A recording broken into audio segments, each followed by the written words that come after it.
Hello, welcome to Jason the Old Millennial. My name is Jason, speaking to you here in my basement in the great state of Kansas.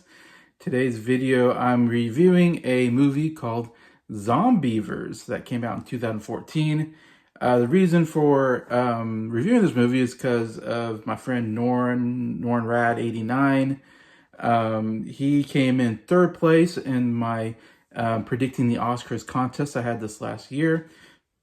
So for being in third place, he got to name a movie for me to review, or I think maybe a TV show or something. I gave him some options, but I know he's mentioned this movie before. He's always wanted me to review this movie called Zombeavers. Anyway, so it's a bit of a horror, it's like a B-movie horror comedy. Anyway, so yeah, so I'm reviewing this movie for Norinradd89. Great channel, good friend of mine. So let's get to what I thought on this movie here on Jason the Old Millennial.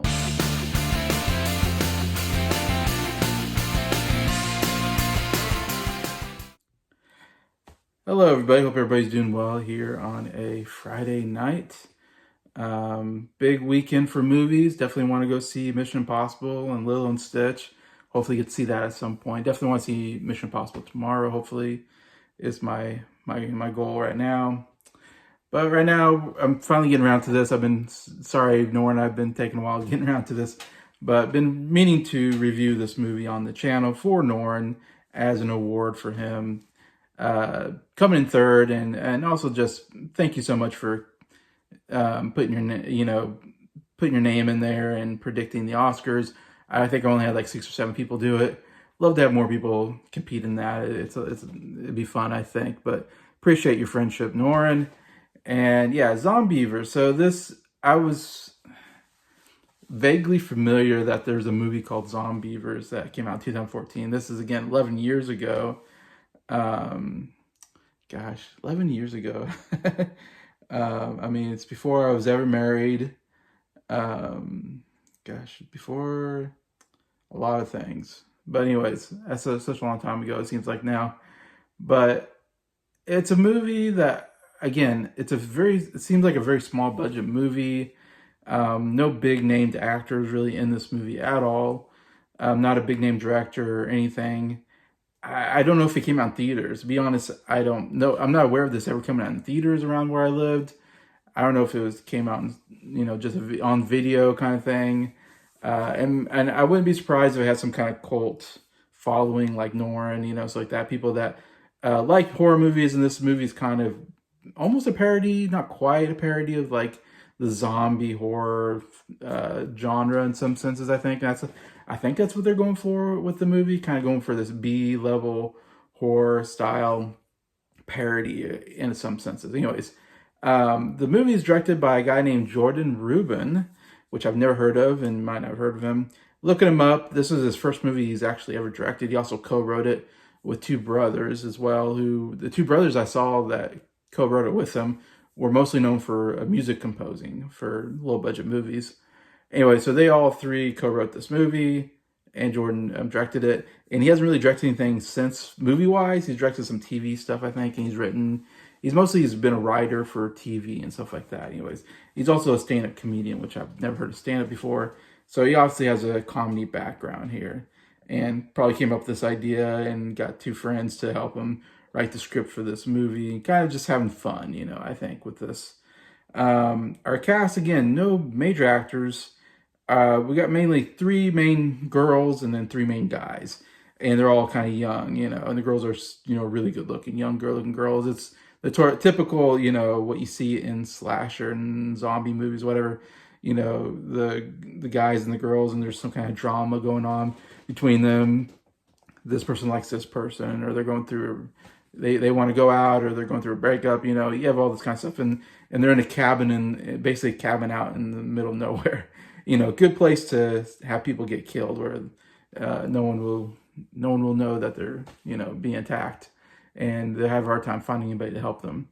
So it's kind of that kind of motif. Anyways, but I was going to go through the cast.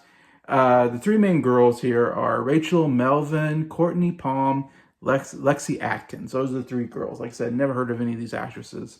All 3 incredibly good looking, and there's a really good scene where they're all in their bikinis. As usual in a horror movie, you got to have a little bit of the hot girls in bikinis kind of thing. One girl even goes topless for part of it. It's a rated R movie, so you do see a topless scene in there as well. So they're going for that, which again, kind of a horror movie kind of thing. The three guys are Hutch, Dano, Jake Wary, and Peter Gilroy are kind of the three guys, and there's relationship stuff going on with the girls. I think it starts off with just the girls. I mean, it starts off with just the girls, like it's like one of the girls, it's like their grandpa's like cabin or something. I think, I can't remember, something like that, and they're having like a spring vacation or something. They're just like college kids, taking, I forget, I can't remember what it was. It might be like a summer or spring or something like that, where they're just going, just the girls going out. There's a lake that they're in, kind of lake or a pond, whatever lake, I guess, that they are swimming at, and it's out in the woods area, kind of secluded, I guess I should say. They even bump into like a neighbor who's kind of creepy looking. This guy walks by as they're swimming and all that. Anyways, so then the guys come in that crash. The guys know the girls are there, so they come in, kind of crash the party. One of the guys and one of the girls is, I think, dating a member, and I can't remember what's the other. I think one guy likes the girl. There's some kind of relationship thing going on there. One's mad at the other person because something they put on, Instagram or something. So there's all of this kind of stuff. Of course, the guys just want to sleep with the hot chicks. Kind of have all that going there. Anyway, so that's kind of the main characters. I also have to mention two cameo kind of performances that actually are really funny, and that was Bill Burr, and John Mayer. They appear at the very beginning of the movie and at the very end of the movie, and they're like these. They're delivering, or I don't know, delivering. They're carrying like I don't know, nuclear waste or something. Anyways, I don't know if they're garbage men or something like that, but they got a truck and they got like some nuclear waste or something. I say nuclear. They got some kind of waste or something in the back of their truck. Anyways, and it actually starts with them too as they're driving, and it's actually the funnier parts of the movie because it's Bill Burr, and this is Bill Burr when he was definitely a famous comedian. And like I said, he's probably the most famous person. I mean, he is the most famous person in this movie that you would recognize, and he has a small part. This is before he really grew up, I think, big. Like he was a well-known comedian, but he's even bigger now as both a comedian and actor. He's been in a lot of stuff. This is before he was really blew up, I think, and became one of the top comedians of today. So he's a little bit younger here, of course, and all that. But he's in this truck with John Mayer, and John Mayer's absolutely unrecognizable. They put like a wig on him and a beard, and I didn't know it was John Mayer until after the credits, and I was like, "That's John Mayer," and he sounded different. So kudos on John Mayer. Actually, a pretty funny performance. But they're in the truck and they're like arguing about something, anyways, and it's a very funny, like, improvised conversation, obviously, that they're having. And the whole movie is they're driving this truck and they hit a bump or something like that, and some of the nuclear waste, like I say nuclear waste, so whatever, falls off the truck and into a pond or whatever with beavers in it, and the beavers get like radioactive, this radioactive stuff hits them and they become zombeavers. There's beavers that are also zombies that want to eat people and stuff like that. That's the whole idea behind it. So, I mean, it's very cheesy, but that's what the movie's going for. Kind of this very cheesy idea of like, this is how we create these zombeavers, is these two idiots on a truck and, carrying something very, dangerous. It falls off the truck and they don't even care, they just keep going. That's kind of the comedy of it. So anyway, so all these, college kids are in this cabin, secluded, all this, not knowing, of course, that there's zombie beavers, hanging out. And, you have the usual, you see through the eyes of the zombeavers, they're good, they might attack at any time, you don't know when, they're going to jump out or something like that. I want to say also Peter Gilroy is definitely the funniest character. He's obviously like the comic relief character. He's a little more overweight. Don't know the actor if he's been in other stuff, but he definitely was the funniest character. But he also, what's funny is he had a girlfriend and she was really good looking. And there's like a kind of a sex scene where they're at the cabin or whatever, and he's in a room with her and they're having sex, and he's yelling in this whole thing, like yelling stuff out as you're having sex. And the funniest part is he's yelling out, you're too good for me, or something like that. Like, you're way hotter than, or something like that. And she's going, yes, I. That is by far the funniest scene where I really laughed out loud. Like, I didn't laugh a lot in this movie, I would say. Like I said, the beginning part with Bill Burr and John Mayer is funny, and then that scene definitely was very funny of him recognizing that that she's too good for him, and she's agreeing, but yet they still like each other. um, Anyways, besides those are the big laughs. Anyways, but yeah, then like the next day they're at this lake, whatever, and all of a sudden they get attacked by the beavers, and they're in the water, and they have to try to get to land, and of course all this, and of course people start getting bit by these beavers, and then they get into the cabin, they try to blockade the cabin so the beavers can't get through. It's kind of thing, and the beavers obviously very cheesy, very, like I said, very B movie kind of horror characters. Very, like I said, not very big budget at all. So it's almost kind of comical, these zombie beavers. But the craziest thing about this movie, which is absolutely insane, of course, it's supposed to be kind of scary. They're, oh my gosh, there's these zombie beavers. What's going on with these beavers? Why are they trying to eat us? Not knowing what's going on. But one of them gets like bit, and then they, like, oh, they're not feeling good, and I think they have to lay down or something. And then one of them, then that person comes back to attack the rest of the group because now they're a zombie beaver. And yes, I mean, they are a zombie beaver. I thought at first when they got bit by a beaver, I thought, oh, they're going to turn into a zombie, like a human zombie, like you'd see in a zombie movie. And yeah, and then start trying to eat the other people. I thought that was going to go on. But no, they literally turn into a human beaver. It is insane. I was not expecting that. Like, they literally started growing like a beaver tail and beaver teeth and ears and stuff like that. They actually transform into like a big live beaver. And then, so it's like, oh, they're not just a zombie, they are a beaver zombie. Like these, instead of being these little creatures, though, they're human-like. Anyways, and so there's that whole thing where now there's a zombie beaver human thing inside the cabin trying to eat everybody, and they're trying to, attack, trying to defend against that and the other beavers, and they're trying to escape this whole situation.